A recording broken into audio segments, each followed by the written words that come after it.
The organization began the evacuations from Khartoum to Rang. We are still doing that now. Now getting people from Khartoum, especially Omdurman and Yusuf, Kalakala, has become so difficult. So there has been a lot of intense fight in those areas. So we have shifted the area of picking up our people to be Jebel Aulia. Jebel Aulia is a bit better now. So all the South Sudanese from different areas are coming now to that area, and we are picking them up from there. So since we began evacuation in April, up to today, we managed to send 35 trucks to pick up the people. The number of people that we brought so far is 8,440 through our programs. And we are going on. Today, we have sent 4 trucks to pick up at least 1,200. They may really hit the road tomorrow to Jordan and Rang. And also, we have been doing medical evacuation because there are those who are shot in Khartoum.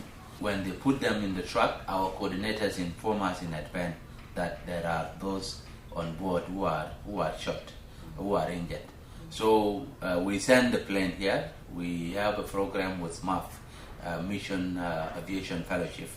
They have been supporting us. So every week we send a plane to go and pick up the sick people in Rang to Juba. So we have been continuing with this medical evacuation as well. And also we have picked some people from Paloch, especially vulnerable children, women and elderly who don't have really anyone supporting them. So we have been bringing them to Juba. And also here there are families that have reached Juba and they have never had some food or anyone supporting them. So we have been engaged with NALFED. NALFED support us with some food item, and we have been handing this food item to those who are here and they don't have family to support them. Basically, we have been going up and down. We have conducted few fundraising activities. One was in May and then one in June. So with this collection, we are able now, whoever that have fulfilled their pledges, we are able to use that money to send more truck and also to help many people who are sick. In terms of fundraising, how is the general response from well-wishers? In fact, the exercise of the citizen code really shown us that South Sudanese are good people. The only problem is the coordination on how we can coordinate ourselves to help our country better and help our people. So people have responded very well. South Sudanese business people and South Sudanese individuals from diaspora, we got a lot of support from Australia, Canada, America, UK, and New Zealand. All these countries, South Sudanese who are in these countries have joined hands. The same thing, Kenya, they have really rallied behind us.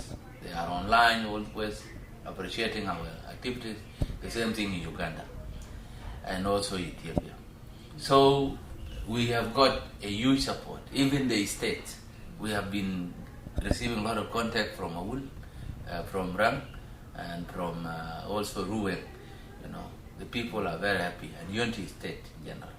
So I can see we have united ourselves in the process of helping our people. But we still have issues with some of the institutions that's supposed to be in charge of this process. And I think the Citizen Call team are a group of volunteers. How much in total have you people managed to raise so far to help you run your activities? When we raised the fund on the 17th of June, we managed to raise $538,000. And that was raised with 3 different organizations: the Concern, the First Lady Organization, the Shagai Foundation, and the Citizen Call for Emergency Evacuation and Reception of South Sudanese Trapped in the Sudan War. So we have started dividing that amount equally, and there are so many pledges that have not been paid, so we are still waiting. Whatever that is paid, this is where we immediately send trucks, and this is where we send also our members to Rang and Paloch to make some work with those who have arrived. The first fundraising in May, we raised 118 million, and we have exhausted that by getting more trucks. There are a lot of challenges. When you go to the market looking for someone who can help, the business people are business people always, regardless. They are looking for profit, a maximum profit. And if you don't see it well, you will be cheated. So the first businessman that we met cheated us because we did not have an alternative. We did not know Khartoum very well. Whatever we get, we only dedicate it in bringing the truck. Even all of our volunteers, we don't pay them incentive. Those whom we send to the field, yes, at least we give them something for accommodation, transport, and all this. Yes, you had earlier mentioned that you have given some food items to the returnees, those who are vulnerable. Maybe how many have you people managed to reach so far? Any figures? The food item have covered 100 families in Juba, but this is not an ongoing. It was just a one gift, and we organize it. I sometimes suggest that we give this to the RRC and then they will be in charge. But we realize that there is a really need that we should take a responsibility to monitor how this one is given to the people. And we did it here at the headquarters of the Citizen Court. So it's quite challenging. If they continue to do that, yeah, we'll be able to help more people. And we will even be able to engage the RRC and see how best we can translate it for them to be the one handing the food to them. Just to wind up our interview, do you have a key message you would like to summarize to the stakeholders in regards to evacuation of the South Sudanese in Sudan? All the stakeholders, international communities, and the organization, South Sudanese organization, we need to join our hand than being sensitive for nothing.